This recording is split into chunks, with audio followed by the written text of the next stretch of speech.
in infrastructure. And yet we all need more investment in infrastructure. Not only in the areas of roads, yes, of course, roads, feeder roads, but also in the areas of ports, seaports. Seaport management is one of the key areas of work at UNCTAD, and we know that seaports actually help poor countries more so than others, because poor countries do a lot of fishery as well. Infrastructure also means communication. We see poor countries, poor farmers in Africa, for example, in Kenya, now getting better prices for their farmers because they know how to work with their mobile telephony, getting to have information on the pricing system from all over the world.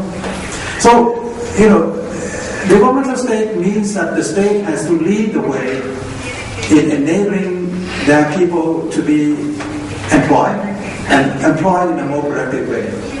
So I just mentioned one area, which is infrastructure, but of course in areas of, again, health, education, old age, gender equality, and particularly sectoral policies. Agricultural policies and industrial policies will have to be led by the state. At one time, you would recall, during the 1980s, beginning of the 1980s, when the World Bank came in with the so-called structural adjustment program, they told all of us that, look, you do structural adjustment program, it means that government should not deal with sectoral policies. Government cannot go and be a father know best kind of policies to determine which industries countries can develop. Countries should not go in and invest in agriculture when you have only dry land and no rain, no water. Sub-Saharan countries in Africa in the 1980s, beginning of the 1980s, used to still be net food exporting countries. Haiti was one of the food exporting countries way before they obtained loans from the funds and the US, and they were turned from net food exporting into net food importing countries because they were told that they better buy their food, get their food from the markets. Same as sub-Saharan countries. They were told that commodity boards cannot be used, subsidies for seeds, subsidies for transportation should not be used. You rely only on food importation. If you don't get enough, we have net food aid for you. This is so destructive, devastating.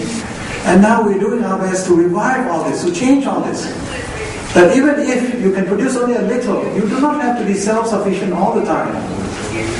You do not have to be self-sufficient all the time, but you have to be able to produce something so that the farmers 80% of these poor countries, farmers can survive. And they can only survive upon the basis of support. When you look at the common agricultural policy in Europe, the CAP, farmers in Europe survive for so long based upon subsidies and protection in Europe. How can the rest of the world not do the same thing? This is another kind of sort of double standard that we've been complaining about. So this is the kind of developmental role that the state should be playing. Sometime in the industrialization process, you would have to interfere, to lead and to guide, but not to spoil. When you experiment with some industries and they turn out not to be doing well, you have to let go. And this is what happened in countries that are doing well in terms of industrial policy. Not to stick to policies that you think you're doing well. And most of the time you don't lead in the way that you determine the industries, but you guide the industries forward. You set up banking system and development banking system in a way that cheaper credits can be obtained on a longer term basis to have investment in long-term industrial investment. This is what happened with the long-term credit bank in Japan, the Industrial Bank of Japan. The third one is the reform of the agenda for international financial system. I don't have to go into very long, but it's again business as usual. At the end of the crisis, during the crisis, everyone was complaining, shouting loudly the need to deal with the banking system. How can we tax? How can we do the taxation on financial transactions so that a fund can be set up so that when banks have to be rescued, they can be rescued by using their own funds. During good times, the bank will have to to create this fund. The financial transactions has been proposed by many of us. Sometimes people call it Tobin tax. Actually, it was Keynes. It was Lord Keynes who proposed financial transaction tax long ago in the 1940s. But now you see financial centers, they don't want to practice this. We want to have transparency in the derivatives market. I think US is moving in this direction, which is quite laudable with the so-called Frank-Dodd Act, to have more reporting system on the shadow financing thing. There are some countries that are now moving to deal with the moral hazard of too big to fail. This is definitely a moral hazard. Definitely a need to have this reform. And they are asking the bigger banks to put up more capital adequacy ratio. The BIS, the Bank for International Settlement, the Basel Agreement, they're asking the large banks to put up more capital, and the bigger banks are raising hell at the moment. Some of the big American banks are asking the US government bank to withdraw from the BIS, which is quite a ridiculous kind of request, because they're going to be asked to put up more capital, which is for their own benefit. They're not going to put up more capital, but they will have to do this. A long agenda here, but I will leave it at that, including also the need to be looking at the reserve currencies system in this reform agenda, because to depend on the US dollars as an international reserve alone, dollar is being used not only for reserve. You see, the problem is that dollar is being used for the denomination of all commodity units. Oil prices, copper prices, all prices, food prices. And as we know, the long-term trend of dollar is downward. It's always downward. So the long-term trend of oil without any change in fundamental supply and demand would be upward. Because there's a compensation on the fall in the dollar's value. That's as clear as that. And dollar is going to go down until the US solves its own debt issue. So here is another big area of debates going on. How are we going to devise the kind of basket of currency that is needed so that there will be more stable international reserve system? UNCTAD has advised the solution of having an agreement among the big three. The three major currencies, dollar, euro, and the yen. The G3 should have a code of conduct, a surveillance system, so that the movements between the G3 currencies could be stabilized. This is something that will have to be worked on, but this is a system that we see as a the stability of the international currency network system. The last point, point number 4, on trade, technology and investment. On trade I can go on and on, but I need to point out that on trade, we've seen this trade round going on for 10 years. And we used to say that only trade liberalization can help, bring countries to higher plateau development. Yes, under normal circumstances.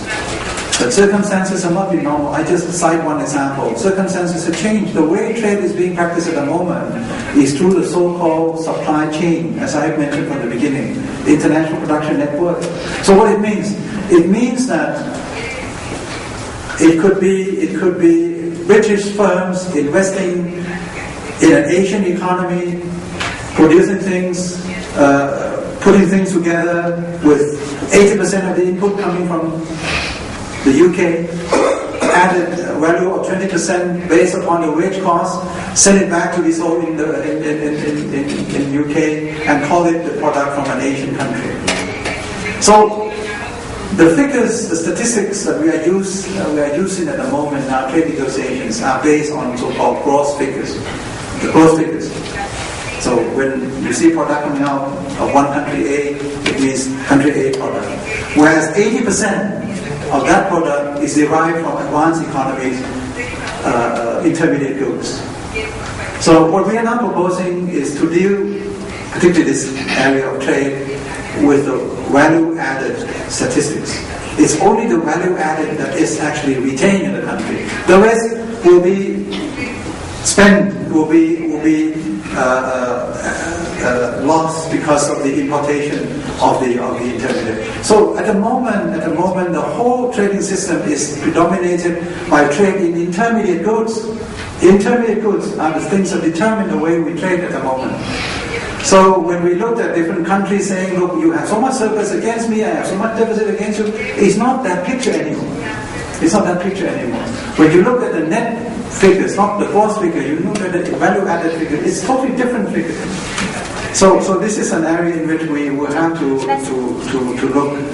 We have also to look at the so-called policy space. UNCTAD has asked for the need to look at policy space, and as part of the Doha negotiation, policy space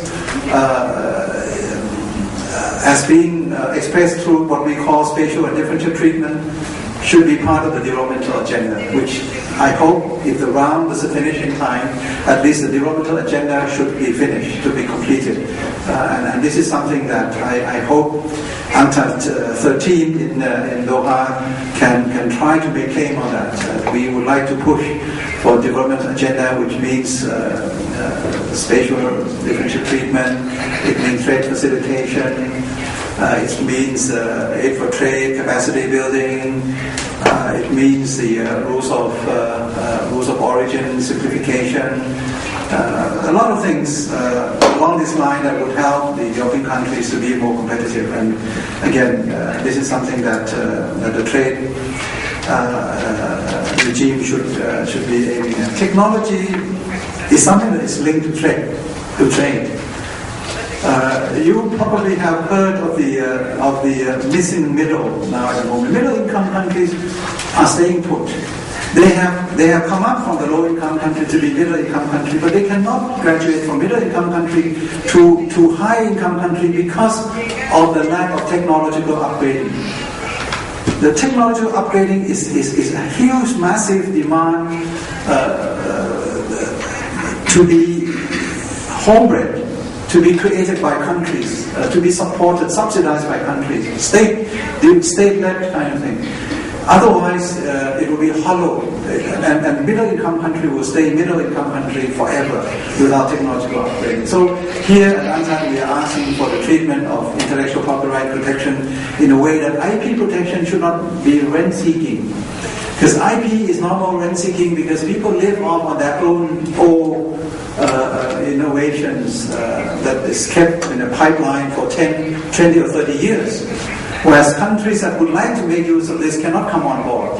Of course, there are countries now that, emerging countries that are now becoming more prominent in the way they support their own, for example, in the areas of renewable energies. I think emerging countries are becoming competitive, but the transfer of technology should be facilitated. And as part of the intellectual property rights protection, the TRIPS requirement actually includes also the requirement to transfer technology.